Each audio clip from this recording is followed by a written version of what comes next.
Hey, what's up, everybody? It's Tuesday, April 23rd. Another big day up. Big day the last 2 days.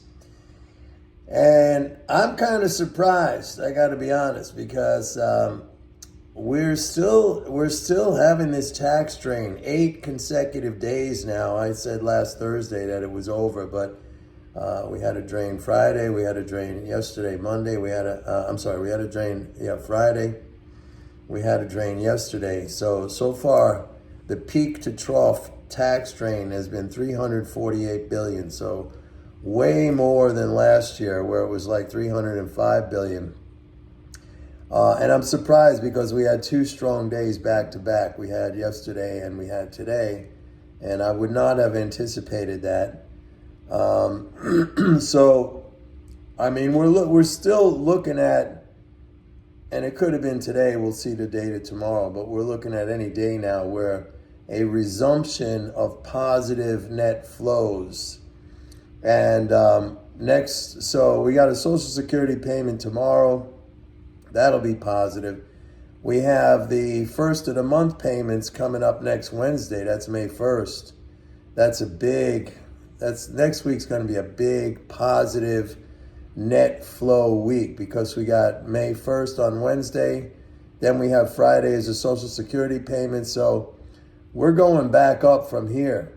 That doesn't mean we won't have see some pullbacks in this rebound, but we may have seen the bottom of this correction like a V. We'll see it as a V-shaped correction. It's just going to head back up because we're coming into a period now next week of very strong resumption of leading flows. And then on May 15th, we get a quarterly interest payment, which is like 56 billion. So, over the course of the end of this month through the middle of next month, we got a lot of positive net flows. So the market could go right back up to its all-time highs and then some. So, that was the thing is, like, and every time I have to go back and reconsider this seriously because this is a very unusual environment simply because the leading spending flows, what I talk about all the time, they are so big. They are so humongous. There's 7 trillion plus. I mentioned the other day, we just, the House just passed this Ukraine, Israel, Taiwan funding deal for another 95 billion. Biden just forgave some more college student loans. So, I mean, this 7 trillion plus, this is like a tsunami. These leading flows are just so big that these corrections, which in the past, when you had these tax drains, these corrections and pullbacks were more significant. But right now, these leading flows are just so enormous that they're really overtaking everything. So we just get these very marginal, quick snapbacks, and that's all the market's given to you. I said last week, like, you could start buying leisurely into this dip. If you wanted to wait, you could wait. Maybe saying, wait was not the right idea. Personally, I did buy into the dip, but I still have orders, stock orders, limit orders resting below the market, and I don't think they're going to get filled. I just think with what we're heading into with the flows, the market's just going to go right back up again.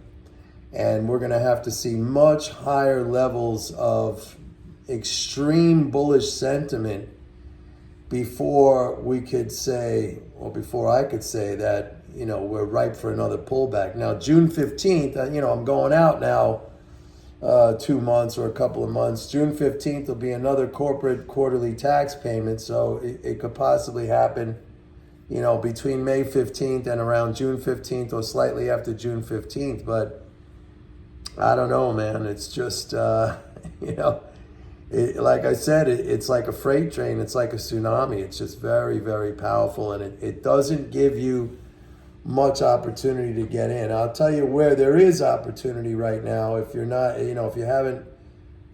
hadn't bought into this dip, Gold had another nice sharp pullback today. Silver was down, but it recovered. It ended up positive. Oil was positive.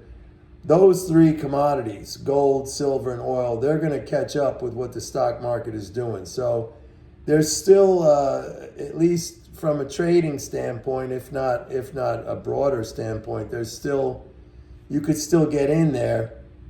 And the stock market, if it goes up, as I suspect now with the rebound in the flows, those markets are just going to bounce back up. Gold, silver, and oil are just going to bounce back up.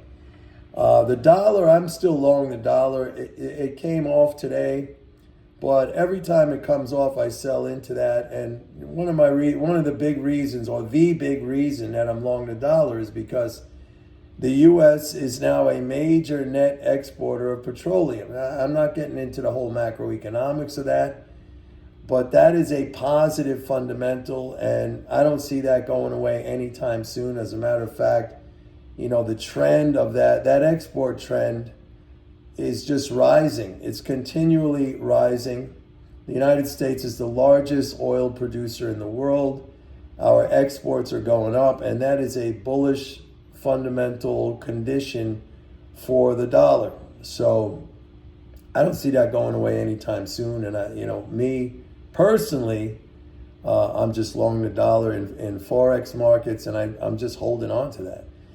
But so yeah, that's basically the update today. This is a short one, and not much else to talk about. Just the fact that yes, I am surprised at the resilience in the market, given the magnitude of the tax drain, $348 billion.